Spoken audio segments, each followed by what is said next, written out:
안녕하세요. 2021학년도 고1 3월 전국연합학력평가 3부, 4부 해설을 맡은 곽동훈입니다. 여러분 반갑습니다. 장동준 선생님 수업 재밌게 듣고 오셨죠?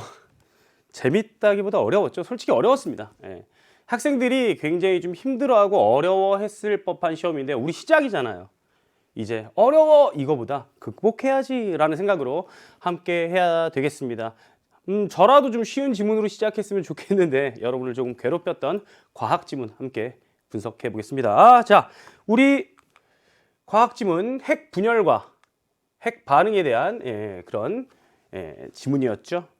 자, 원래 들어가기 전에 여러분한테 드리고 싶은 말씀이 학력평가는 여러분에게 가장 좋은 학습 도구입니다. 왜? 그 정해진 시간 내에 여러분의 사고력을 최대한 발휘해서 풀었던 것이죠. 그래서 문제의 검토를 할 때 내가 왜 그것을 답으로 했는가, 왜 답이 아니라고 생각했는가, 그 사고 과정을 점검하는 것이 국어 학습의 키포인트입니다. 아시겠죠? 절대 잊지 마시고 저와 함께 비문학 지문 볼 텐데요. 비문학 지문에서 또 여러분은 알아두셔야 할 거, 1학년이다 보니까 많은 팁을 주고 싶은데 구조화하는 게 굉장히 중요합니다. 그래서 첫 번째 문단이 굉장히 중요해요. 무엇을 이야기할 것인가, 그것을 파악해야 되거든요. 자, 보도록 하겠습니다. 자, 원자 핵은 양성자나 중성자와 같은 핵자들의 결합으로 이루어져 있다. 자, 여기서 우선 무엇을 이야기한다? 나 원자 핵에 대해서 이야기를 해볼게 라는 거죠. 그것은 무엇으로 이루어져 있다? 이런 양성자, 중성자 같은 핵자들의 결합으로 이루어져 있다. 원자 핵을 구성하는 양성자와 중성자의 개수를 모두 더한 것이 바로 뭐다? 질량수라고 하는데, 질량수가 가장 큰 하나의 원자 핵이 질량수가 작은 두 개의 원자 핵으로 쪼개지는 것을 우리 뭐라고 한다? 핵 분열이라고 한다. 자, 그리고 질량수가 작은 두 개의 원자 핵이 결합하여 질량수가 큰 하나의 원자 핵이 되는 것을 우리가 핵융합이라고 한다. 선생님이 지금 다른 건 별로 체크 안 하고요. 빨간색으로 이 네 개를 체크를 했습니다. 첫 번째 문단에서 이렇게 개념어를 제시하는 경우가 있거든요. 그러면 여러분들은 그 개념어를 파악하는 것에 최선을 다하셔야 되는 거예요. 구조화라는 건 결국 여기 첫 번째 문단을 여러분이 생각해 보시면은 나 뭐 얘기할 거야? 원자 핵 얘기할 거야.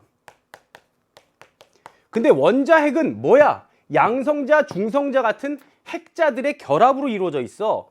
그럼 이거는 뭐다? 핵자들의 결합이다. 머릿속에 이게 담겨야 돼. 핵자들의 결합. 그럼 이 핵자가 뭐야? 양성자, 중성자야. 그지? 자, 그랬을 때 이 것들이 양성자, 중성자인데 이것들의 개수를 모두 더한 것이 뭐다? 이거 양성자, 중성자의 개수의 합. 양성자, 중성자 개수의 합이라고 합시다. 이것이 뭐다? 질량수다. 지금 첫 번째 문단을 제대로 정리하는 거예요. 자, 그래서 여기서 질량수가 큰, 여기 잘 보세요. 질량수가 큰 하나의 원자 핵이 있어요. 나 원자 핵 쪼개, 쪼갰어. 두 개의 원자 핵으로 쪼개졌어요. 그렇죠? 그런데 질량수가 큰 거야. 얘는 질량수가 커.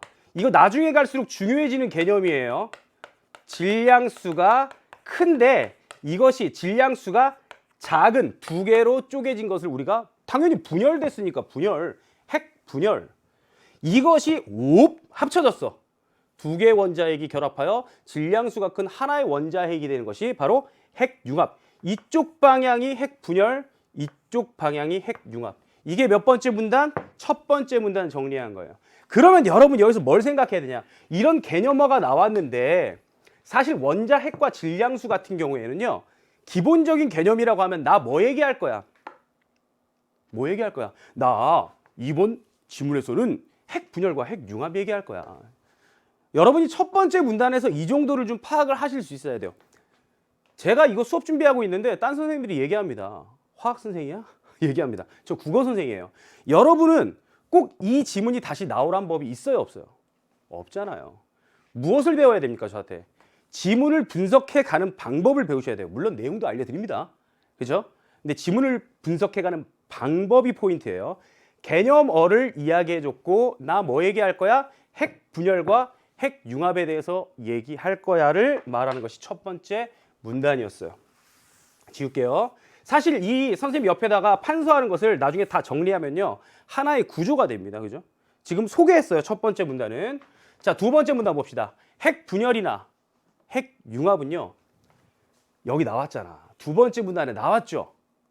나 뭐 얘기할 거야? 핵 분열, 핵 융합 얘기할 거야. 여기서도 힌트를 못 얻으셨다면 두 번째 문단 들어가면서 나 이거 설명할 건데 뭐로 설명할 수 있어? 핵자당 결합 에너지라는 개념으로 설명할 수 있어. 이 지문이 어려운 이유가 뭐였을까요? 물론 과학이라는 여러분에게 좀 낯선 그런 지문의 내용도 있었겠지만 개념어가 되게 많이 나와. 그것을 여러분이 머릿속으로 정리하다 보니까 읽은 데를 또 읽게 되고 어렵게 느껴지는 거죠. 그죠? 자, 두 번째 문단 뭘 얘기할 거다? 나 핵 융합 분열을 뭘로 설명해 볼게? 핵자당 결합 에너지로 설명해 볼게. 핵자당 결합 에너지로 설명을 해 볼게. 자, 원자핵의 질량은요. 그 원자핵을 구성하는 개별 핵자들의 질량을 모두 더한 것보다 작대요. 원자핵이 있는데 원자핵은요. 개별 핵자들로 구성이 돼 있어요. 오, 뭐야? 해서 이렇게 구성이 되는 거야. 이런 것들이 모여서 이렇게 되는 거야. 얘네들이 뭐? 핵자야, 핵자. 그지? 얘네 하나하나가 다 핵자야. 이게 원자핵이야. 근데 얘네 질량, 핵자의 질량 합보다 이것이 어떻다?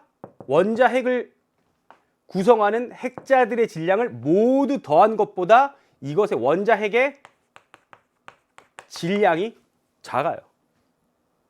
그렇죠? 신기하죠? 저도 왜 그렇게 되는지 모릅니다. 전 몰라도 돼요. 국어 선생님이니까. 이 개념만 알아두시면 됩니다.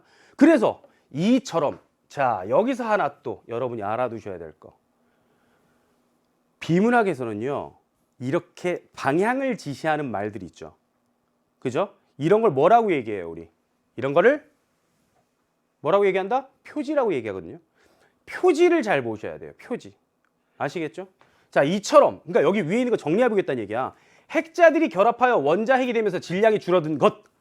이게 무슨 말이야? 지금 여기 설명한 거잖아. 딱 이 문장이 줄어든 것. 이게 여기 있는 말을 그대로 써놓은 거잖아요. 맞죠? 이렇게 줄어든 것을 우리가 뭐라고 한다? 이렇게 결합해서 질량이 얘가 더 작아진 걸 우리는 질량 결손이라고 한다. 자, 여기도 중요한 개념이 나왔죠. 나 핵자당 결합 에너지로 설명한 건데 여기에 바로 질량 결손이라는 게 일어나. 그게 뭐냐면은 얘네들이 막 모여서 이게 되는데 질량이 얘가 더 작다? 질량이 어딘가? 빠져버렸다는 얘기야. 자, 질량 에너지 등가 원리에 따르면 이런 원리가 나와 있습니다. 자, 질량과 에너지는 상호 전환이 가능하다. 자, 이거에 따르면 질량, 에너지로 바꿀 수 있고 에너지를 질량으로 바꿀 수 있다. 자, 가능하고 이때 에너지는 질량의 광속의 제곱을 곱한 값과 같다. 이것을 어제 많이 본 것 같죠, 그죠? 에너지는 우리가 흔히 질량을 중학교 때 이건 배웠죠. 질량을 m으로 나타내는 거 봤죠. 물론 광속은 안 배웠을 거야. E는 m 제곱 mc 스퀘어란 말 들어봤죠, 그죠? E는 mc 스퀘어. 이게 바로 이 얘기예요. 여러분이 그러면 이런 식 같은 게 나왔으면은 그래, E는 mc 스퀘어 몰라도 돼. 배경 지식이 부족할 수도 있으니까 여러분은 머릿속에 이거는 갖고 있어야 되죠. 아, 질량에다가 에너지는 광속의 제곱을 곱한 것과 같다. 이거는 알아두셔야 되겠죠. 됐죠? 자, 이게 두 번째 문단입니다. 두 번째 문단 뭐 얘기하겠다? 나 핵자당 결합 에너지로 핵 분열, 핵 융합을 설명할 건데 얘가 좀 작아져. 그때 질량 결손이 일어나. 또 이런 식도 하나 이야기해 줬어. 그치? 이때 에너지가 바뀔 때, 에너지가 질량으로 바뀔 때 서로 관계를 맺어주는 식이죠. 자, 다음 보겠습니다. 이런 게 중요하다니까. 한편 나 살짝 다른 얘기 해볼게 라는 이야기죠. 핵자들의 결합에서 줄어든 질량은요, 어디야? 핵자들의 결합에서 줄어든 질량, 그게 바로 질량 결손이죠. 이게 무엇으로 전환된다? 에너지로 전환이 된다. 이 친구들이 어떻게 된다? 에너지가 된다. 이 에너지는요, 원자핵의 결합 에너지와 그 크기가 같다. 이게 뭐랑 같다? 원자핵의 결합 에너지와 그 크기가 같아요. 도대체 원자핵의 결합 에너지가 뭘까? 설명을 해줍니다. 그것은 원자핵을 개별 핵자들로 분리할 때, 말하자면 얘를 빡 쪼개서 얘네들로 만들 때 여기다가 가해야 되는 빡! 이 에너지가 뭐다? 원자핵의 결합 에너지예요. 얘네들이 이렇게 결합돼 있으면 그 결합돼 있는 힘만큼 때려줘야지 얘가 부서질 거 아닙니까? 그죠? 그래서 결합 에너지라고 이야기를 하는 것이겠죠?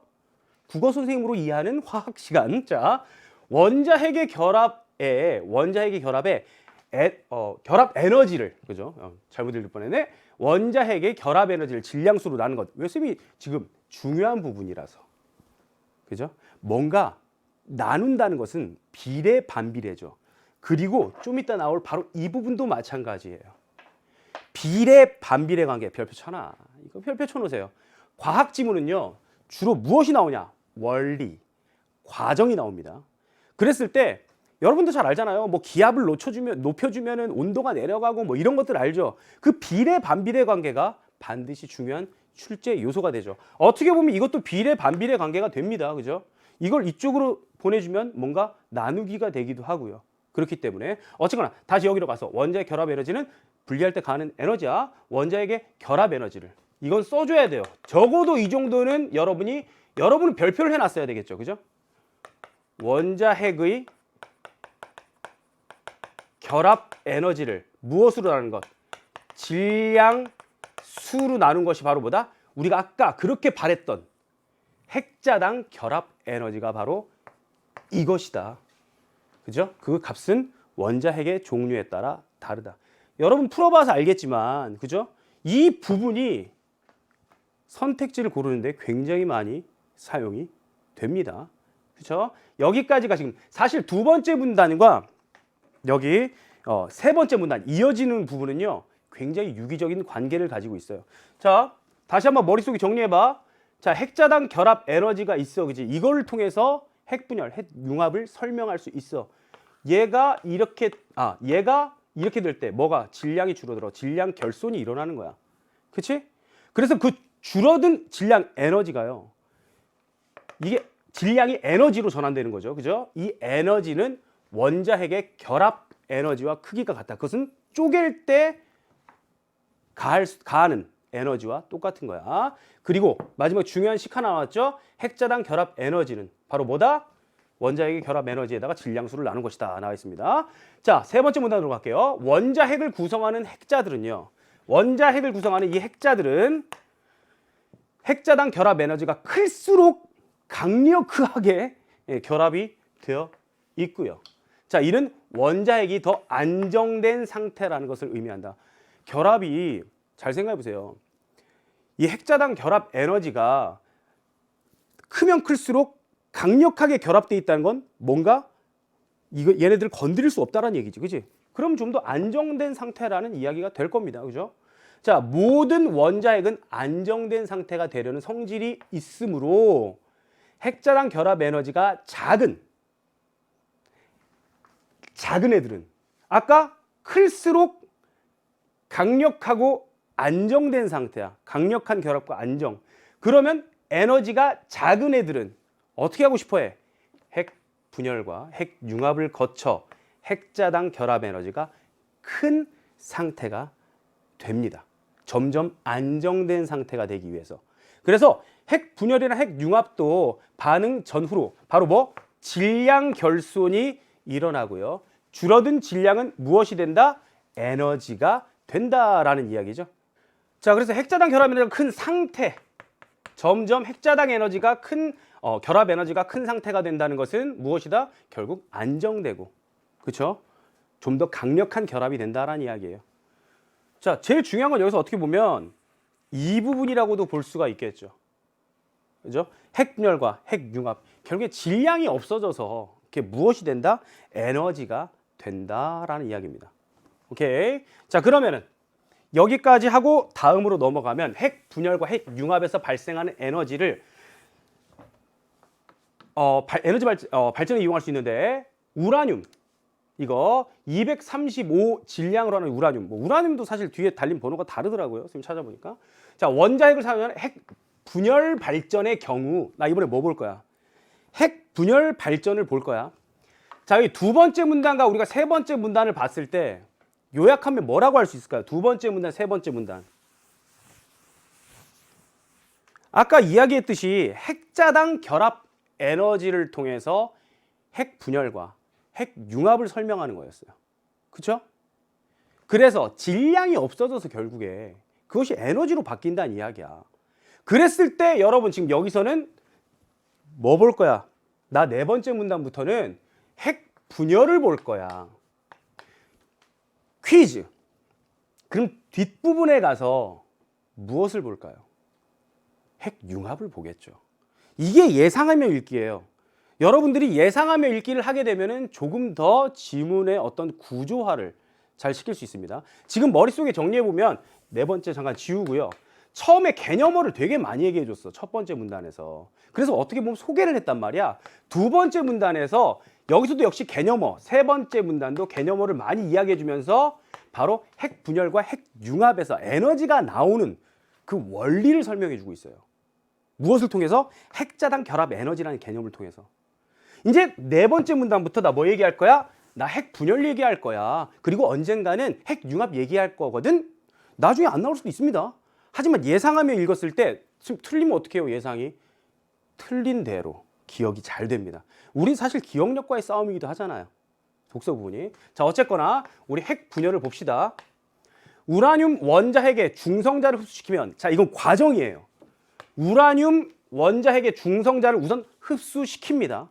그러면 질량수가 작고 핵자당 결합 에너지가 큰 원자핵들로 분열이 된다. 이게 바로 뭐야? 핵 분열이야. 다시 한번 뭐? 우라늄 원자핵이 있어요. 얘가 있으면 여기다가 뭐? 중성자. 이것을 흡수를 시킵니다. 그러면 얘가 빠 쪼개진단 말이야. 원자핵으로. 조금 더 질량수가 작은 애. 이것도 앞에서 나온 이야기였어요. 그랬을 때 이게 반대로 이렇게 되면 또 뭐라 그랬어요? 이게 핵 융합이라 그랬잖아요. 그죠? 그렇게 분열된다. 이때 두세 개의 중성자가 또 방출된답니다. 방출된대. 중성자가. 이 중성자는요, 다른 우라늄 또 원자핵에 흡수돼. 여기 또 다른 우라늄 원자핵. 중성자가 퉁 튀어나왔고, 흡수! 그럼 또, 또 쪼개지겠죠. 그럼 또 뭐? 중성자 또 나와. 다른 우라늄 원자핵. 또 쪼개져. 이런 연쇄 반응을 일으킨다. 그죠? 이 과정에서, 난 너무 행복해. 나 지금 뭐 했어? 이 과정. 이걸 통해서 여기 있는 과정을 여러분이 순서를 이렇게 생각하시면 됩니다. 그때 당연히 뭐가 일어나? 우리가 봤던 질량 결손이 일어나고요. 그 질량만큼의 에너지를 또 방출해서 이런 발전에 이용하는 것이다 라는 것이 이 네 번째 문단이에요. 근데 다섯 번째 문단, 이제 핵 융합 얘기하겠지? 기대를 했겠지만 핵 분열 발전에서는 나 할 얘기 아직 더 남았어. 뭐에 대해서? 핵 분열에 대해서 할 얘기 더 남았거든. 핵 분열 발전에서는요, 중성자 속도를 좀 느리게 해야 된대요. 아까 흡수시킨 다음에 이렇게 분열 과정에서 튀어나오는 중성자 속도를 느리게 해야 된대요. 왜? 빠른가 봐. 중성자가 너무 빠르게 움직이면 원자핵에 흡수될 확률이 낮기 때문입니다. 원인을 이야기해주고 있죠. 이유. 특히 핵 분열 과정에서 방출된 중성자요. 아까 방출된다는 거 기억하시죠? 그것은 속도가 매우 빠르기 때문에 이를 느리게 해야지 연쇄 반응을 일으킬 수 있습니다. 저도 잘 이게 왜 그런지 모르겠는데 지문에 그렇게 이야기하잖아요. 왜 이게 속도가 빠르냐? 저도 잘 몰라요. 지문에 안 나왔거든요. 이를 느리게 해야지 흡수가 잘 되는 거. 잘 모르겠습니다만 이건 나중에 화학쌤한테 물어봐야지. 저한테 물어보면 안 되죠. 이 과정을 이해하느냐. 알겠죠? 근데 이해하셨죠? 그래서 느리게 해야 돼서요. 물이나 흑연 같은 감속제, 속도를 줄여주는 그런 것을 사용해서 속도를 좀 느리게 만드는 것이다 라고 이야기를 하고 있습니다. 자, 그래서 그 다음을 계속 보면 한편 살짝 또 다른 얘기 해볼까? 연쇄 반응이 급격하게 일어나면 자, 아까 우선 얘 속도를 줄여줬어요. 근데 또 연쇄 반응이 빠바바바바박 이렇게 일어나면 너무 과도한 에너지가 발생해서 폭발이 일어날 수 있답니다. 그래서 제어봉을 사용해요. 제어봉을 사용합니다. 제어봉은 중성자를 흡수를 해서요, 핵분열에 관여하는 중성자 수를 조절하여 너무 급격한, 그지? 그런 연쇄 반응을 방지한다. 그런 다음에 아직도 계속 이제 핵분열 얘기하려나? 라고 하는 순간 핵융합 발전을 위한 시도도 계속되고 있다. 지문이 어떻게 구성되는지 알겠죠? 혹시라도 여러분이 시험 시간에 읽어갈 때 아무런 생각 없이 막 지문을 내용을 분석해야지라고 읽었다면 앞으로 연습을 좀 하시기 바랍니다. 아시겠죠? 지금 여기 앞에서도 말하자면 핵분열과 핵융합에서 발생하는, 앞으로 넘어간 거예요. 에너지를 이용할 수 있다 그랬고 핵분열 이야기했어. 바뀔 줄 알았더니 핵분열 여전히 얘기했어. 그럼 그 다음에 핵융합. 오케이? 머릿속에서 이 지문은 어쨌거나 하나지만 핵분열과 핵융합을 이야기하는 쪽으로 지금 나뉘어져 버린 거죠. 맞죠? 자, 그래서 여기서 이제 뭘 얘기한다? 핵융합을 이야기할 거야. 태양의 에너지를 생성하는 방법이 핵융합이래요. 그래? 자, 수소 원자핵을 원료로 하는 태양의 핵융합은 뭐 설명할 거야? 나 수소 원자핵을 원료로 하는 태양의 핵융합을 내가 한번 설명해 볼게. 그리고 여기가 6번째 문단이죠. 그죠? 6번째 문단에서는 그것을 설명해 보겠답니다. 자, 이것은 주로 태양의 중심부에서 일어난다. 먼저 이제 알겠지? 뭐 얘기할 거야? 오케이? 됐습니까, 여러분? 이런 식의 개념이 생겨야 됩니다. 지문을 볼 때. 수소 원자핵 2개가 융합해서요. 수소 이게 결합을 해서 중수소가 된대요. 중수소가 된답니다. 그죠? 뭐 여기 여러분 이게 상단에 있는 거 아시죠? 여러분 뭐 다 지문 있으니까 이거예요. 그죠? 수소 원자핵 2개가 결합해서, 이것도 원래 이제 뭐 이렇게 돼 있겠죠. 그죠? 이게 결합해서 이게 됐어요. 원자핵이 되고, 중수소 원자핵은 수소 원자핵과 융합하여 헬륨, 자, 뭐가? 중수소 원자핵이 수소 원자핵과, 그러니까 얘랑 또 얘가 결합해서 어떻게 돼? 여기서 나오는 게 뭐야? 헬륨이 나온대요. 이런 원자핵이 된다. 그리고 이 2개 헬륨 원자핵이 융합해서, 뭔가 이게 한 번만 만들어지는 거 아니고 여기서도 이게 만들어져, 이 과정을 거쳐서 여기에서도 이게 만들어져 있고, 이 과정을 거쳐서 여기에서도 이게 만들어져 있고, 또 이쪽에서 과정 거쳐서 여기서 만들어져 있고, 막 이렇겠죠. 오케이? 그렇게 됐을 때 얘네 2개가 융합해서 뭐가 된다? 최종적으로 이게 됩니다. 이게 돼요. 이러한 과정에서 줄어든 질량이 에너지로 전환하는 것이다. 여기서 잘 보시면요, 여러분, 화학을 잘 모르는 학생들을 위해서 뒤에 보기 보면은 거기에 뭐라고 되어 있냐면은 이 모양새에서 A, X, Z 했을 때 이 A가 뭐라고 되어 있어요? 질량수라고 나와 있어요. 질량수. 그죠? 거기서 힌트를 얻을 수도 있는데 그걸 바탕으로 이야기하면 얘 질량수 3이고 얘 질량수 3이야. 근데 만났더니 결국에는 뭐가 됐어? 얘가 됐단 말이야? 4개가 됐어. 질량이 어떻게 된 거야? 수가 줄어들었잖아. 질량이 줄어들었으면 어떻게 되는 거야? 그게 에너지로 전환되는 거야. 우리가 앞에서 계속 이야기했던 뭡니까?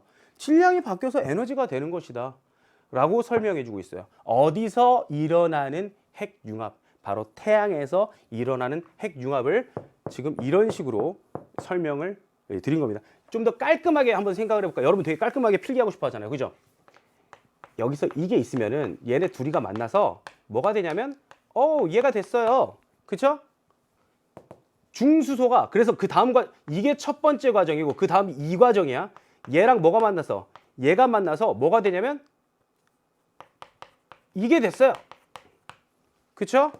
그러면서 이 과정을 거쳐서 만난 이것이 합쳐져서 뭐가 된다? 바로 이게 됐습니다. 이게 나오는 거예요. 알겠죠? 그래서 이런 질량이 줄어든 것이 뭐가 된다? 에너지가 된다. 지금 이 지문 선생님이 물론 이것도 썼어야 돼요. 그리고 A라고 되어 있죠. 그럼 문제 나온다는 이야기니까 이걸 썼어야 되지만 이거 하나 써두고 이걸로 끝나는 지문이죠. 그죠? 문단이죠. 그 문단이. 됐죠? 자, 그러면은 지구는 근데 태양과 물리적인 조건이 달라요. 이거 모르는 사람 없죠? 태양의 핵융합을 똑같이 할 수가 없습니다. 가장 많이 시도하는 것이 그래서 DT 핵융합이다. 이번에 B라고 돼 있어. 분명히 여러분 A와 B 혹시라도 A부터 E까지 돼 있다. 그러면 각 구절을 분석하는 그런 내용일 거예요. 근데 A, B만 돼 있어. 얘네 둘이 비교대조하라는 이야기야. 자, 오늘 선생님 되게 여러 가지 이야기했습니다. 파악하는 방법, 과학 지문에서 원리, 그죠? 과정 잘 나와. 그리고 문제를 봤을 때 A, B 이렇게 돼 있으면 그 두 대상을 비교대조해봐야지 이런 생각을 갖고 문제를 푸세요. 우리 첫 시험이잖아요, 그죠? 많은 걸 배워서 그 다음에 써먹어야 됩니다. 자, 계속 봅니다. DT 핵융합 얘기할 거야. 자, 이 방식에서는 중수소 원자핵과 삼중수소 원자핵이 융합하여 헬륨 이 원자핵이 된다. 앞에서 나온 그 헬륨 똑같이 되는 거야. 뭐 중수소 원자핵이 뭐였지? 우리 앞에서 봤을 때 이거였어. 얘랑 뭐가 더해져서 얘가 더해져서 뭐가 된다? 헬륨. 얘가 만들어진다고 합니다. DT 핵융합. 이걸 왜 해 근데? 앞에서는 태양에서, 그지? 태양에서 일어나는 건데 지구에서 하려면은 그 조건이 다르기 때문에 이걸 하는 거야. 그럴 때 이런 방식으로 해. 이 중수소 원자핵과 삼중수소 원자핵을 핵융합 발전의 원료로 사용하는 이유는 다른 이유가 아니야. 반응 확률이 높고요. 질량 결선, 이것으로 전환되는 에너지가 굉장히 크기 때문이다 라고 이야기를 하고 있습니다. 즉 효율성이 아주 좋아 라고 말을 하는 것이죠. 자, 하지만 지구에서 핵융합을 일으키는 것은 간단하지가 않습니다. 오케이? 그러니까 지금 여기서 문단을 잘 보면요. 앞에서 핵 분열 이렇게 두 문단 정도에서 이야기를 하고요. 여기서는 핵융합을 얘기하는데 태양에서 얘기하고 DT 핵융합 얘기하고 근데 좀 약간 곤란한 부분이 있어. 이런 식으로 문단이 구성이 되어 있는 거야. 첫 번째, 두 번째 문단, 세 번째 문단. 그래서 이렇게 갈라져서 여기는 핵 분열이고 핵 융합이고 이런 식으로 머릿속에 나뉘어야 된다는 얘기예요. 구조가. 됐죠? 자, 하지만 지구에서 핵 융합 일으키는 거 간단하지 않아요. 양전하를 띤 원자핵은요. 음전하를 띤 전자와 전기적 인력에 단단히 결합되어 있어서 일반적인 상태에서 원자핵이 융합하는 것이 불가능하다. 나 너무 좋아. 얘. 전자가 항상 이렇게 붙어 있단 말이야. 그래서 원자핵들끼리 결합하기가 힘들어. 그럼 어떻게 해줘야 돼? 얘를 떼줘야 돼. 그래서 따라서 핵융합을 반응을 일으키기 위해서 물질을 원자핵과 전자가 분리된 상태인 바로 플라즈마 상태로 만들어줘야 한다. 자, 플라즈마 상태로 만드는 이유가 뭐다? 플라즈마 상태로 만드는 이유는 전자와 핵을 떨어뜨려 놓기 위해서. 자, 또한 나 덧붙여서 더 얘기할 거야 라는 이야기야. 양의 전자를 띠고 있어서 서로 가까이 다가갈수록 청력이 강하게 작용하게 돼요. 띄워놓는다고 해도 원자핵 자체는요. 플러스 이건 너무나 당연한 이야기죠. 서로 어떻게 오지마 밀어내는 청력이 작용한다는 이야기죠. 청력을 이겨내고 원자핵이 융합하게 하기 위해서는 플라즈마 온도를 높여서, 그죠? 원자핵이 고속으로 와 이렇게 움직일 수 있게 만들어 줘야 한다. 자, 그러면은 온도를 높이는 이유는 뭐다? 온도를 높이는 이유는 이 청력을 이겨내서 융합하게 하기 위해서 하는 겁니다. 아시겠죠? 따라서 핵융합 발전을 위한 핵융합로에서는요 1억 도 이상으로 가열을 한답니다. 이거 뒤에 문제 나와 있죠. 온도를 높여서 어떻게 한다? 청력을 이겨내고 원자핵이 융합하게 하기 위해서는 온도를 높여줘. 그래서 이 정도로 높여줘. 좀 이따 이게 답이야. 이게 맞죠? 자, 핵융합의 확률을 그래서 높입니다. 융합로에서 플라즈마의 온도를 높인 다음에 고온 상태를 아주 뜨겁게 일정 시간 유지하는 거 중요하고요. 플라즈마는 융합로의 벽에 접촉하면 온도가 좀 내려가요. 그렇기 때문에 자기장을 활용해서 그 벽에다가 자기장을 활용해서 벽에 닿지 않게 또 해요. 이 자기장 왜 한다? 자기장 왜 한다? 벽에 접촉하지 않게 하기 위해서. 됐죠? 자, 그래서 안정적인 핵융합 발전을 위해서 고온의 플라즈마를 높은 밀도로 최소 300초 이상 유지해야 한다. 여기까지가 지문 끝입니다. 아시겠죠? 선생님이 굉장히 상세하게 옆에 이제 써주면서까지 한 이유는 첫 지문인데 특히 머릿속에 이걸 잊어버리지 마세요. 첫 번째 문단, 두 번째, 세 번째 문단 갈라져서 이 부분 이런 연습을 하는 게 여러분한테 제일 중요하기 때문에 그렇게 설명을 드린 겁니다. 자, 이제 문제 풀어보도록 하겠습니다. 자, 양성자의 질량과 중성자의 질량을 더한 것을 질량수라고 한다. 이거 여러분 딱 낚시하기에 좋죠. 아, 앞에서 이러고 나왔었어 라지만 질량을 더한 것이 아니라 무엇을 더한 거였어요? 거기서 보면 개수를 더한 거였어요. 개수를. 그래서 아니야. 자, 일치하는 거 고른 겁니다. 자, 원자핵과 전자 사이에는 청력이 작용하여 서로 단단하게 결합되어 있다. 이거는 사실 이 청력이란 단어만 알아도 여러분이 풀 수 있죠. 단단하게 결합되는 게 서로 밀어내는 힘이 작용해서 말이 안 된단 말이야. 원자와 전자 사이에는 인력이 작용해서 그렇게 된 것이겠죠. 자, 원자핵의 결합 에너지는요, 핵자당 결합 에너지를 질량수로 나누는 것이다. 아까 이 식이 중요하다라고 이야기했었죠. 이 식이 뭐였어요? 핵자당 결합, 그냥 이렇게 쓸게요. 핵자당 결합 에너지는 뭐라 그랬어요? 원자 핵 결합 에너지에다가 질량수로 나눈 거였어. 그러면 원자핵의 결합 에너지는요, 원자의 결합 에너지는 핵자당 결합 에너지를에다가 질량수를 곱해야 될 거 아닙니까? 이쪽으로 넘어가면. 그쵸? 잘못된 그런 내용이 역시 되겠고요. 질량 에너지 등가 원리에 따르면 질량은 에너지의 광속의 제곱을 곱한 값이다. 아까 우리 E는 뭐 그대로 쓸게요. MC 스퀘어 이거 얘기했었죠. 이것도 역시 마찬가지죠. 질량은 에너지에다가 광속의 제곱을 곱한 거야? 아니야. 얘가 요 아래로 들어가야 될 거 아니야. 나눈 값이겠지. 그지? 그래서 얘도 안 되는 거겠죠. 그죠?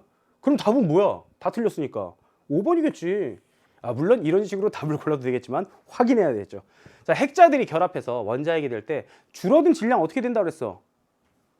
에너지가 된다고 그랬어. 그래서 그 전환된 에너지의 크기는요, 원자핵을 다시 개별적으로 분리할 때 빡! 쪼갤 때, 그지? 그 필요한 에너지의 크기와 같다. 두 번째 문단에 아예 이 문장이 거의 그대로 나와 있어요. 그죠? 5번이 정답이 되겠습니다. 자, 계속 보시면, 자, 기억에 대한 이해입니다. 기억이 뭐예요? 우라늄 핵 분열이었어. 머릿속에 이걸 딱 갖고, 사실 여러분이 실제로 실전에서 문제를 풀 때는요, 기억 같은 경우나 29번, 27번, 29번 그리고 30번 같은 경우에 읽으면서 해결하는 게 훨씬 좋습니다. 알겠죠? 그러니까 기억에 대한 이해라고 했을 때 여러분이 그 문단 있죠? 4번, 5번 문단을 읽은 다음에 오면 훨씬 풀기 쉽다는 이야기야. 여러분의 가장 큰 힘든 부분이 뭐야? 문제, 지문 읽어, 문제 봐, 다시 와, 다음 문제 다시 와, 다음 문제 다시 와, 어디야 찾아. 이래서 시간이 많이 소모되는 게 어렵거든요. 지문을 완벽하게 사실 여러분 수준에서 쫙 도식화해서 머릿속에 딱 담아놓고 문제 탁탁 답을 고를 수 없어요. 그렇죠? 그랬을 때 시간을 가장 줄이는 방법은 먼저 풀 문제, 나중에 풀 문제. 이런 것을 한번 생각해 보는 게 중요합니다. 그러니까 이 기억에 대한 이해라고 한 것은 우리가 아까 봤듯이 네 번째 문단과 다섯 번째 문단, 거기에 많은 힌트가, 이 답을 고르는 힌트가 들어있을 거란 얘기야. 자, 우라늄, 이것은 원자핵의 전자를 흡수시켜 중성자 흡수시킨 거 기억나요? 아까 선생님 여기 그림 그려가지고 중성자 흡수, 중성자 튀어나와, 평 얘기 기억나죠? 갖고 이쪽에 다른 거에 또 흡수돼, 또 튀어나와, 기억나십니까? 그러면 이거 풀 수 있는 거야. 그 원리 과정을. 자, 물이나 흑연을 감속제로 사용하여 중성자 속도를 조절한다. 그렇죠? 아, 이게 답이네? 적절하지 않은 거였네? 선생님 깜빡할 뻔했네? 전자가 아니라 중성자야. 답은 나와버렸네. 너무 쉽게 나왔네. 그죠? 많이 안 틀렸겠네요. 그죠? 그래도 가끔 틀려요. 왜? 이게 원자핵의 흡수. 야, 이것만 기억나면 틀린다고요. 그죠? 자, 어쨌거나 나머지도 확인해 볼게요. 감속제 나와 있었고요. 제어봉, 이게 뭐였어? 중성자 흡수에서 너무 과도한 에너지가 나와서 폭발 위험을 줄이는 거 역시 맞는 거였고요. 자, 이거 원자핵이 분열되면 이 원자핵보다 질량수가 작은 원자핵들로 나뉜다. 그렇죠? 아까 이게 이렇게 쪼개지면 질량수 작은 걸로 이렇게 나뉜다라고 했었잖아요. 그죠?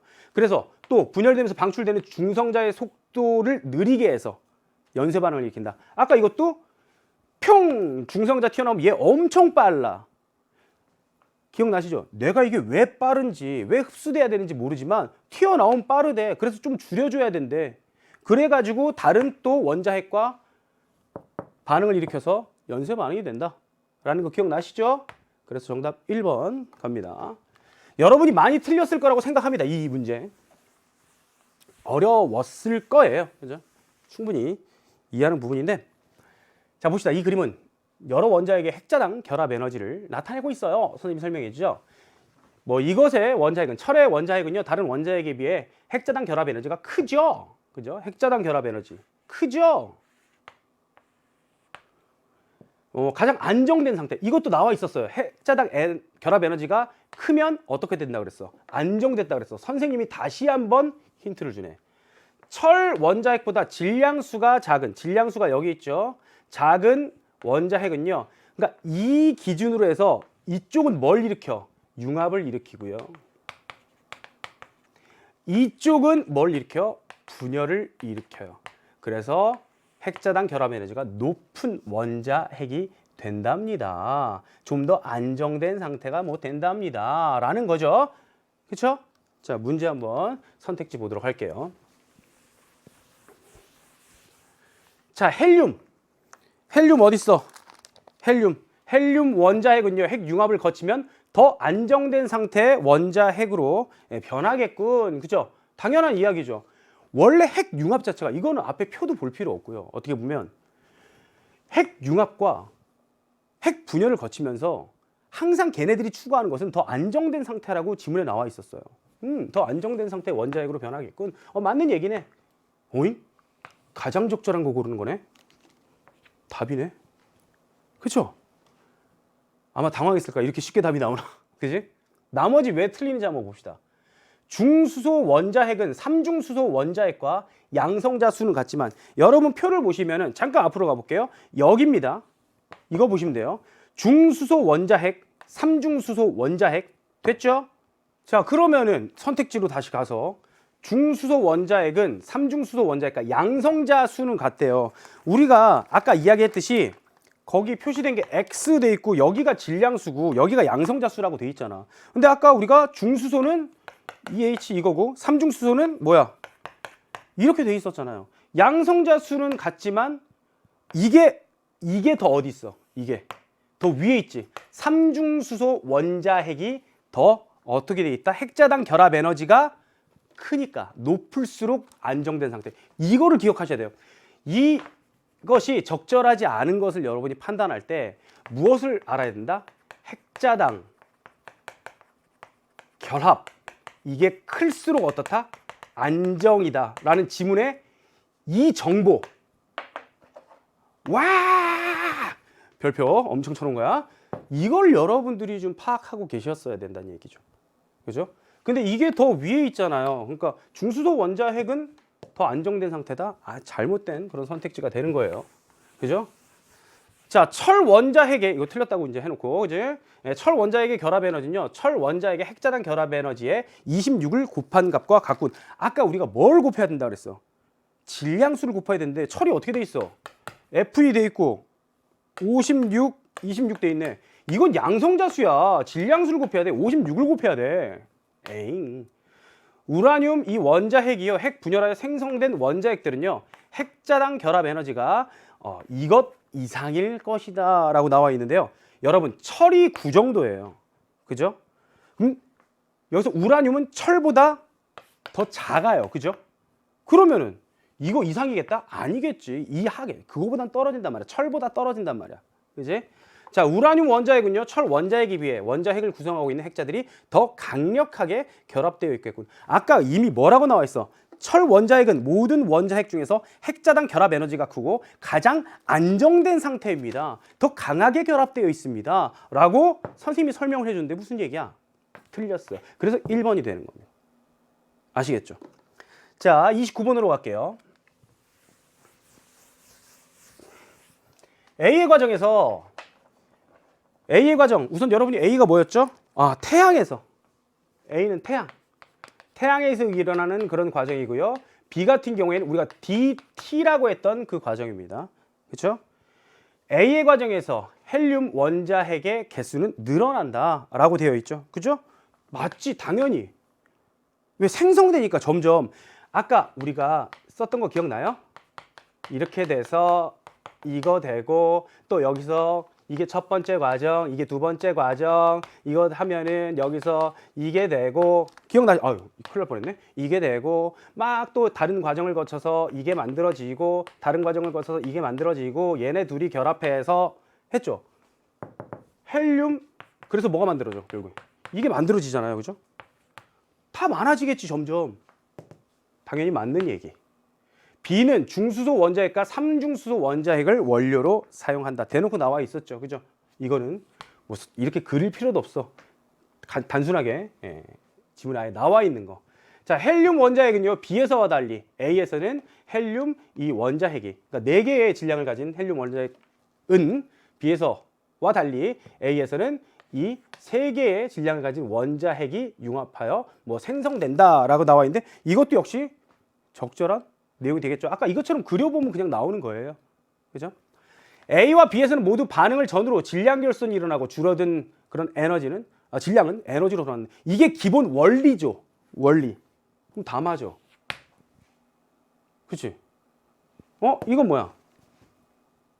B를 일으키기 위해서는 A가 일어난 물리적 조건과 동일한 조건을 저 되게 이 문제를 풀면서 실제로 좀 선생님이 허무했던 게 얘네들은 다 생각을 해야 돼. 심지어 아까 이거 얘기했을 때 이거는 이렇게 그려봤거든요.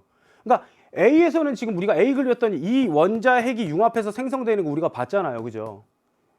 B에서와 달리 여기 이미 그려져 있잖아. 그지? 근데 여기 딱 답을 왔더니 결국 이 두 개의 차이를 묻는 거야. A는 태양에서 했는데 지구에서는 실제로 태양에서 일어나는 건데 지구에서는 실제로 그 물리적 조건이 맞지 않기 때문에 이걸 한단 말이야. 그냥 그게 답으로 나와 있는 거지. 문 닫으면 앞에 나와 있는 거.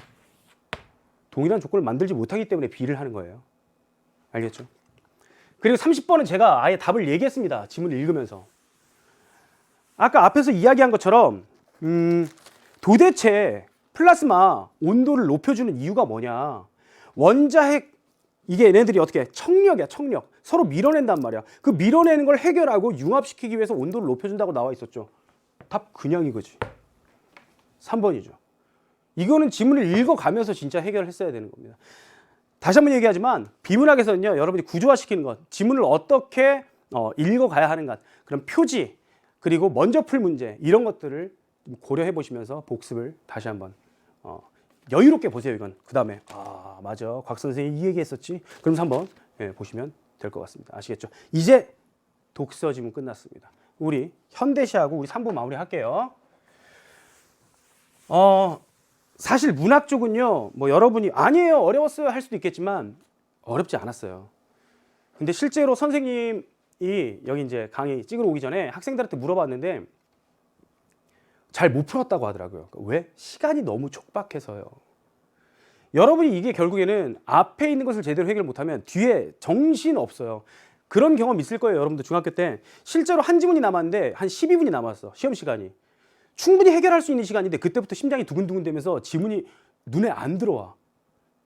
그죠? 그런 경험 한 번쯤 있을 텐데 그래서 뒷부분을 좀 약간 제대로 못 푼 경향도 있을 겁니다. 그래서 국어는요, 여러분 장르는 나뉘어 있지만 여러분의 강점과 어떤 지문 특성 같은 걸 살려서 먼저 풀 문제, 뭐 나중에 풀 지문 이런 걸 좀 구조화시켜서 준비하시는 게 굉장히 중요해요. 지금 1학년이잖아요. 이제부터 해서 하면은 다 잘할 수 있습니다. 아시겠죠? 자, 현대시 보도록 할 텐데요. 실제로 현대시를 수능에서 만났을 때는 간략하게 볼 수도 있습니다. 근데 내신에서 만났을 때 좀 꼼꼼하게 봐야 되겠죠. 그죠? 우선 한번 간략하게 봐볼까요? 쭉 읽어가면서 양철로 만든 다리 하나 수면 위에 떨어집니다. 양철로 만든 다리야. 뭐 수면 위에 떨어진대. 근데 수면 물결 표시 안 할 거야. 왜? 왠지 얼어있는 것 같지? 부서지는 얼음 소리가 날카로운 호적같이 옷소매에 스며듭니다. 지금 풍경이야. 그지? 약간 어떤 느낌이야? 좀 차가워. 그지? 해맑은 밤바람이 이마에 서리는 여울과 모래밭 홀로 거닐면 쓸쓸 노을에 빛나는 은모래 같이 호수는 여기 호수였네. 이 사람 이쯤에 있어야 되겠네. 그지? 여기 호수야.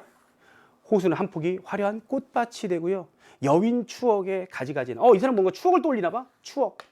근데 추억인데 여윈 추억이야.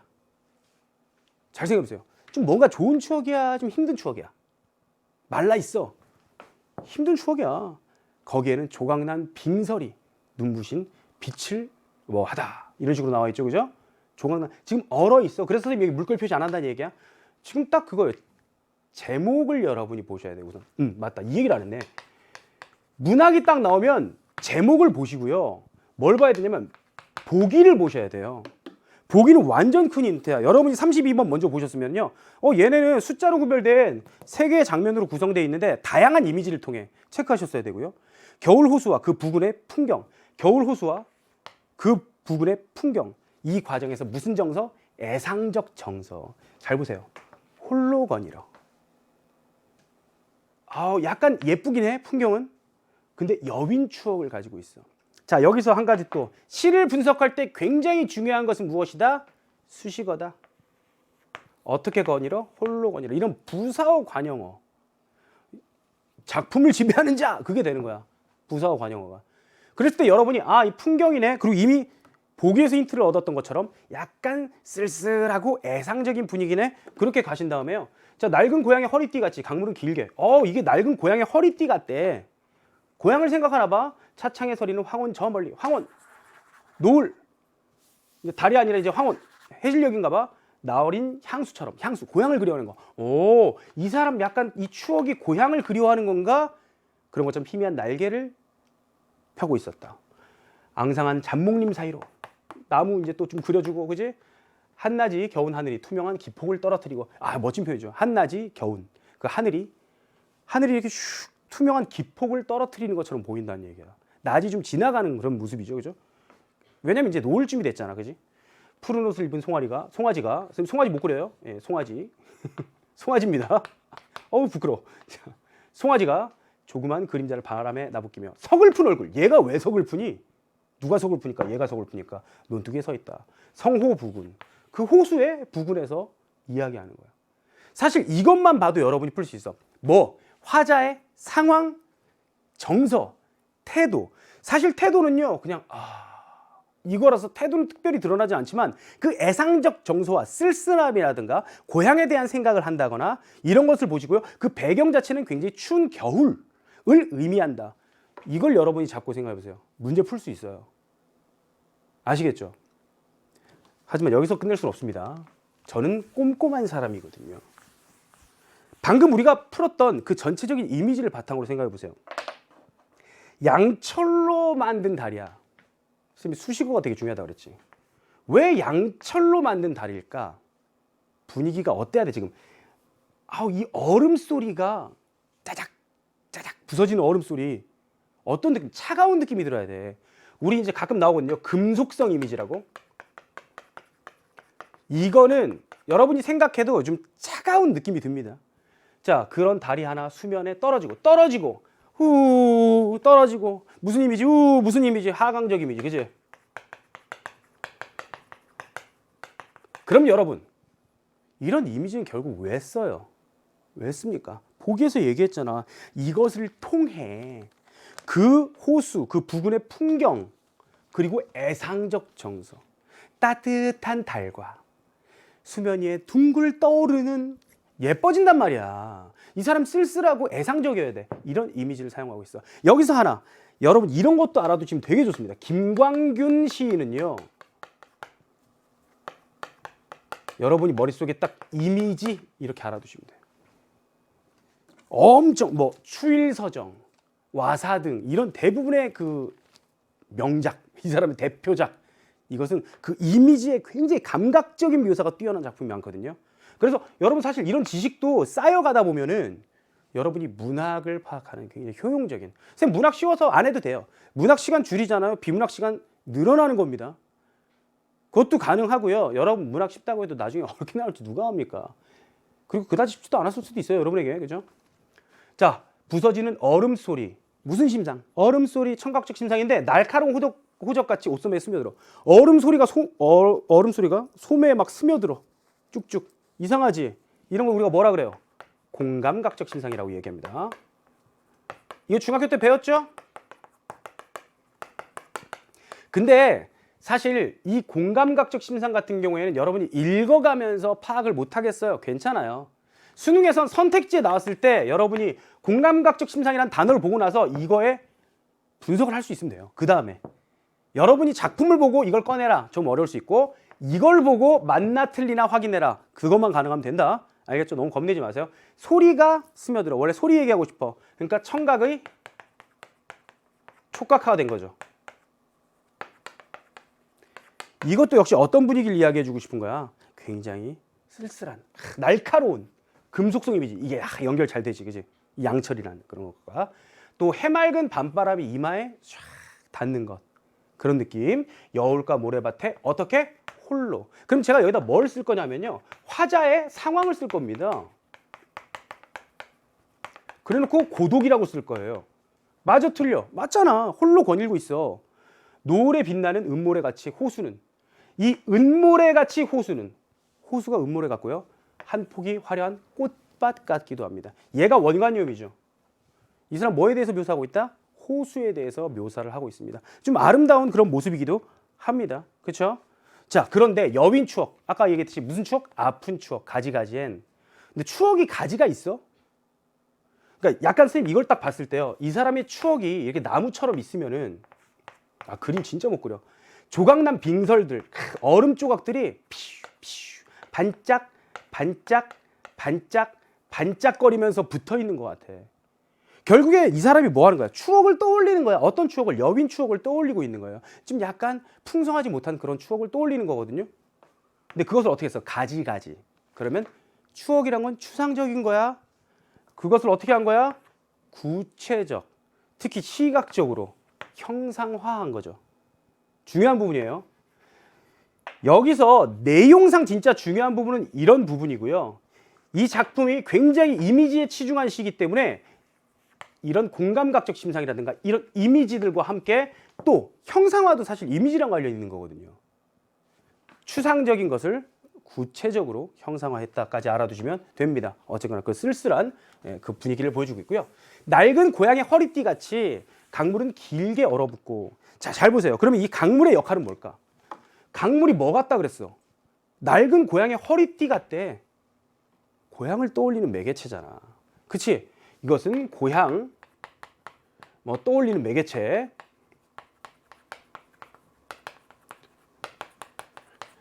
그런 것 같이 강물은 길게 또 얼어붙어 있어, 얘들아. 얼어붙어 있어. 추워? 그치? 차창에 서리는 황혼 저 멀리. 또 노을은 나어린 향수처럼, 고향을 그리워하는 마음처럼. 그러면 잘 보세요. 노을은 위에 뭐랑 똑같아? 강물이랑 똑같아. 고향을 떠올리게 하는 거야. 노을은 향수처럼 날개를 펼치고, 노을이 사실 이렇게 멋지게 샤 이렇게 돼 있을 거야. 근데 이게 향수 같아. 고향을 떠올리는 그런, 고향을 그리워하는 마음 같다는 거야. 희미한 날개를 펴고 있대. 이것도 역시 뭡니까? 추상적인 것을 구체적으로 만든 거죠. 고향을 그리워하는 마음. 그지? 그런 것을 또 이렇게 날개를 펴고 있다. 향수처럼 날개를 펴고 있다. 그러니까 노을이 사실 날개를 펴고 있는 것처럼 보이니까 화류법이라는 것도 가능하겠네요. 화류법도. 자, 그렇게 봤을 때 앙상한 잡목림 사이로. 자, 앙상한 잡목림. 또 어떤 분위기를 연출해? 앙상한 거, 스산한 거, 쓸쓸한 거. 우리 좀 이따 뭐 문제도 나와 있잖아요. 그죠? 스산한 분위기. 그거 맞아.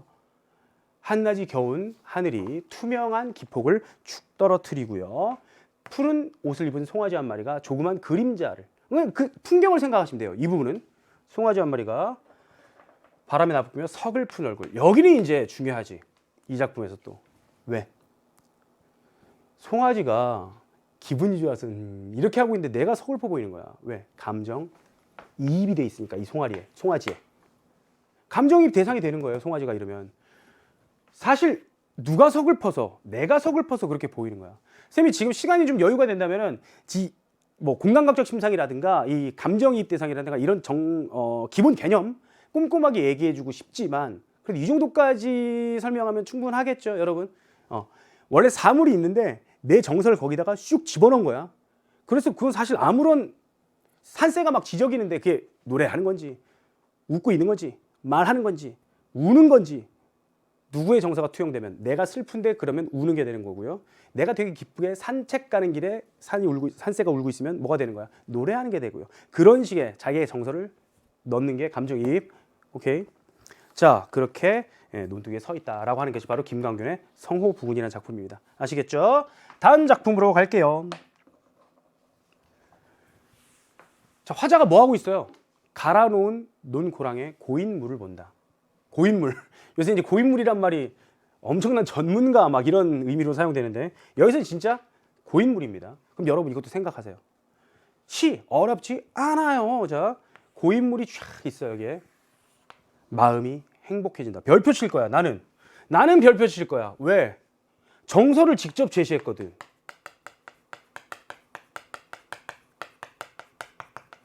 정서 직접 제시했거든. 여기에 나뭇가지가 꾸부정하게 약간 흐릿하게 원래 이제 비치겠죠. 일부러 이렇게 하는 거예요. 또 햇살이 이렇게 쫙 번져 있고요. 날아가는 새 그림자가 짹짹짹짹짹. 죄송합니다. 그림 너무 못 그려서. 하지만 여러분의 상상력은 더 뛰어난 걸 알고 있기 때문에 그림 못 그려도 돼요. 전. 자, 햇살 번지고 새 그림자 잠기고 이번엔 뭐? 나의 얼굴이 들어 있습니다. 자, 뭐를 얘기하고 있어요? 지금 고인물에 비치는 대상을 열거하고 있어요. 이 부분에서 대상을 열거하고 있고요. 나의 얼굴이 들어있다라고 얘기했습니다. 이제 여러분한테 물어볼게요. 이 고인물에 자기 얼굴을 비춰보고 있어.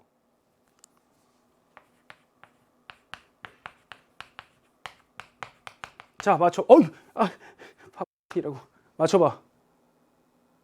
자, 자아, 성찰, 매개체가 되겠죠. 맞죠? 자기를 비춰보는 건 자아, 성찰, 매개체야. 그래서 거기에 뭐가 있어? 근데 여기 또 중요한 거. 늘 홀로이던.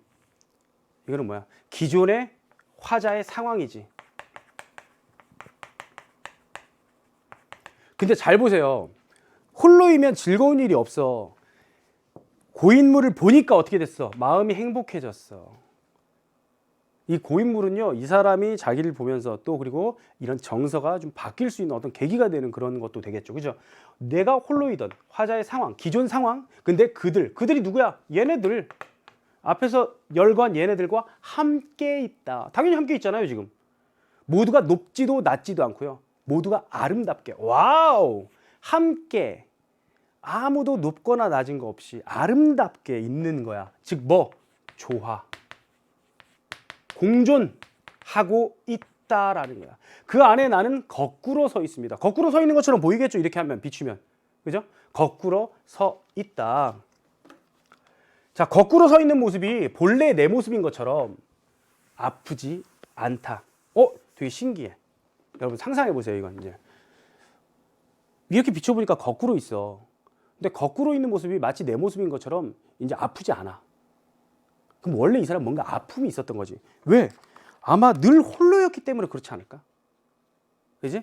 그래서 이제 거기에 누구와 이 대상들과 함께 있는 자신을 발견하면서 아프지 않아 라고 하는 것이겠지. 산도 곁에 거꾸로 누워 있습니다. 늘 떨며 우왕좌왕하던 내가. 선생님 이거 어디다 연결할까? 앞에서 늘 떨며 우왕좌왕하던 내가, 늘 홀로이던 내가, 늘 떨며 우왕좌왕하던 내가. 뭐 떨었다는 것은 뭐 공포감, 무서움, 두려움 뭐 이런 걸 수도 있고요. 우왕좌왕하다는 것은 정신을 못 차리고 이제 뭔가 정리되지 않은 상태로 살았던 내가 홀로였고 저 세상 건너가 있긴 한 듯이 무심하고 아주 선명하다라고 이야기하고 있습니다. 그러니까 무심하고 아주 선명하다. 선명하다란 말이 도대체 뭘 얘기하고 싶은 거지? 라고 궁금할 수도 있는데요. 즉 이것과 좀 약간 대비되는 의미로 생각하시면 돼요. 즉 더 이상 막 두려워하거나 우왕좌왕하지 않고 좀 차분하게 선명하게 우왕좌왕하지 않고 있는 그 모습을 자기가 보고 있는 겁니다. 이것이 논두렁에 서서라는 작품이야. 결국에 이 작품을 요약하자면 뭡니까? 항상 좀 부정적이던 나의 모습이 여길 보면서 좀 정화되고, 그지? 함께 있다는 그런 모습을 보면서 정서가 깨끗해지고 선명해지는 그런 작품이 바로 요겁니다. 알겠죠? 자, 우리 문제 풀어보고 마치도록 하겠습니다.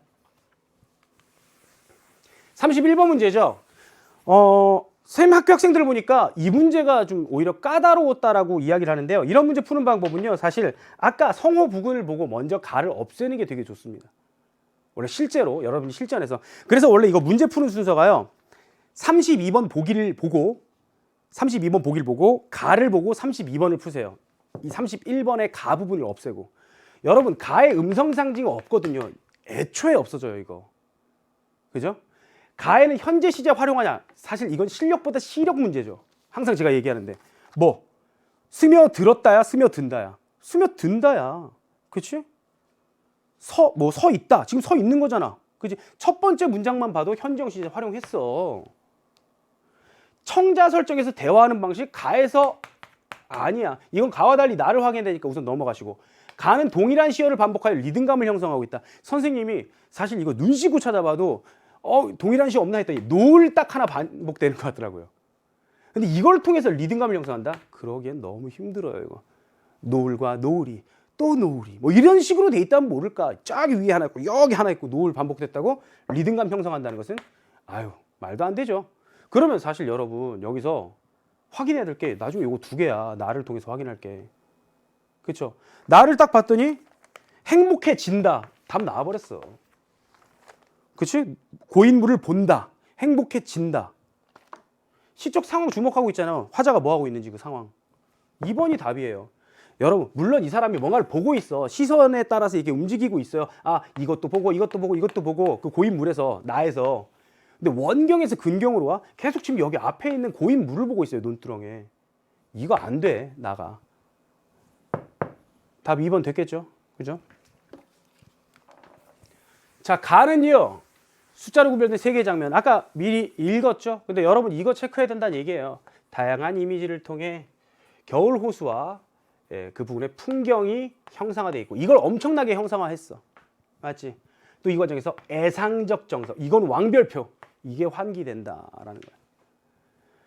자, 한 폭이 화려한 꽃밭으로 표현된 호수. 우선 이거부터 맞아 틀려. 맞죠? 그죠? 양철과 얼음이 환기하는 날카롭고 차가운 감각. 맞죠? 그죠? 이게 연결되면서 겨울에 그런 호수 이미지 괜찮겠죠? 그죠? 자, 1에서 달이 하나 수면에 떨어지는 모습은요. 겨울 호숫가를 홀로 이렇게 거니는 하강적 이미지. 그런 겨울 호숫가의 분위기. 어쨌거나 분위기 자체가 쓸쓸하잖아요. 근데 얘 어떻게 혼자 홀로 화자의 상황과 같이 맞물리면서 쓸쓸한 정서. 오케이? 그죠? 맞는 내용이 됩니다. 강물과 노을은요. 낡은 고향과 향수. 맞죠? 아까 강물, 노을 이게 이 사람이 고향을 떠올리게 하는 그런 매개체라고 그랬어요. 그죠? 이것의 이미지로 연결되면서 고향에 대한 그리움의 정서. 그게 바로 향수 아니겠습니까? 3번 맞는 내용이 되겠고요. 희미한 날개를 펴고 있었다. 이 논두귀에 서 있다. 이것과 연결되면서 연결돼요. 근데 이게 노을이죠. 희미한 날개를 펴고 있었다가 노을 아니에요? 그렇죠. 노을은 나어린 향수처럼 희미한 날개를 펴고 있었다. 논두귀에 서 있는 거 뭐야 이거? 송아지인데 뭐가 연결된다는 건지 잘 모르겠습니다. 어쨌거나 뒤에까지 볼까요? 송아지의 서글픈 얼굴이 드러내는 정서. 맞네. 이거 맞는데 극복된다고? 이 시에서 뭔가 극복되는 부분이 있었어? 그 정서를 드러내고 있었잖아요. 이게 틀렸구만. 요것도 이상하고. 4번이 답이 되는 거예요. 그죠? 적절하지 않은 거. 그러니까 여러분이 이 문제를 풀면서 4번 선택지에서 이것에도 의구심을 가지고 이것에도 의구심을 가졌는가? 사실 결정적으로 해주는 애는 얘. 근데 여기에도 한 번쯤 의구심을 가져봤어야 돼요. 그러니까 이게 학습이 되는 거예요. 단지 나 이거 4번 골랐어. 이것 때문에 끝나는 게 아니라 내가 제 수업을 들으면서 이거에도 내가 과연 의구심을 가졌는가? 그게 학습이 되는 거라고. 자, 5번. 1, 2, 3에서는요. 각각 조각난 빙설, 얼어붙은 강물, 앙상한 잡목님 같은 식구가 쓸쓸한 분위기. 그치? 조각난 빙설, 얼어붙은 강물, 앙상하네. 선생님 아예 분석하면서 이야기했잖아. 애상적 정서를 좀 더 심화하고 있다라는 겁니다. 자, 그럼 우리 3부의 마지막 문제입니다. 자, 나에 대한 내용인데요. 실제로 선생님 학교 학생들 보니까 이 5번 선택지가 맞지 않느냐라고 물어보는 그런 친구들이 있더라고요. 한번 봅시다. 화자는 늘 떨며 우왕좌왕하던 과거의 자신 모습과 곁에 거꾸로 누워있는 산의 모습을 동일시하고 있군. 맞아요? 여기서 이게 틀려요. 말하자면 여러분 함께 있다라는 것 자체가 동일시입니까? 동일시라는 것은 그것과 내가 같은 것이라고 생각하는 거잖아요. 그죠? 말하자면 이게 물화일체 같은 거거든요. 동일시하는 것은. 근데 그래서 산은 그냥 내가 바라보는 시선에 또 한 풍경을 차지하고 있는 그런 부분이에요. 동일시하고 있다는 거 잘못됐습니다. 1번이 답이에요. 그죠? 누가 높지도 낮지 않은 모습을 아름답다라고 한 거. 아름다워. 그럼 긍정적이지. 당연히 긍정적이지. 이건 뭐 의구심이 없어요. 전혀. 아마 답으로 하지 않으셨을 거예요. 이것과 이것을 연결하라는 이야기니까. 자, 거꾸로 서 있는 모습을 아프지 않은 것으로 받아들이는, 지금 답은 나왔습니다, 여러분. 예. 이거 동그라미 썼다고 이게 답이 아니에요. 거꾸로 서 있는 모습을 아프지 않은 것으로 받아들이는 화자에게서 물에 비친 자신의 모습을 부정적이지 않은 것. 이 모습은 아프지 않는 모습, 부정적이지 않은 모습. 그치? 연결된단 말이야. 자, 늘 홀로라고 생각했던 화자는요, 늘 혼자야. 이것들과 함께 있는 모습에서 공존, 내가 선생님 판서를 해준 거네요. 그죠? 역시 맞는 내용. 이거 보시면요, 물에 비친 자신의 모습을 무심하고 아주 선명하다라고 한 것에서 화자가 물을 보는 행위를 통해서 자신에 대한 인식을 달리하게 되다. 선생님, 이거 달리하게 되었다는 걸 어떻게 알 수 있나요? 이 무심하고 아주 선명하다라는 것을 의미를 파악하기 힘들어요 라는 학생들이 있어서 마지막 이것만 살짝 얘기하겠습니다. 자, 무심하고 선명하다 앞에 뭐라고 되어 있냐면, 늘 떨며 우왕좌왕하던 내가, 늘 이렇던 내가 이렇듯이 이렇게 돼 있다. 아까 쌤이 시를 분석하면서 얘기했죠. 늘 떨며 우왕좌왕하던 모습에서 이렇게 바뀐 거야. 자신에 대한 인식이 바뀌었어. 이제 늘 이렇던 내가 이렇게 되었구나. 무슨 말인지 알겠죠? 맥락으로 봐야 됩니다. 단지 이것의 의미에 집중해서 초점 잡아서 분석하다 보면 실수를 하게 된다. 알겠죠? 늘 이렇던 내가 이렇게 된다. 그래서 5번도 적절한 이야기가 되는 것입니다. 아시겠죠? 자, 힘겹게 달려왔습니다. 우리 이제 4부 남았거든요. 4부에서 만나 뵙도록 하겠습니다. 안녕.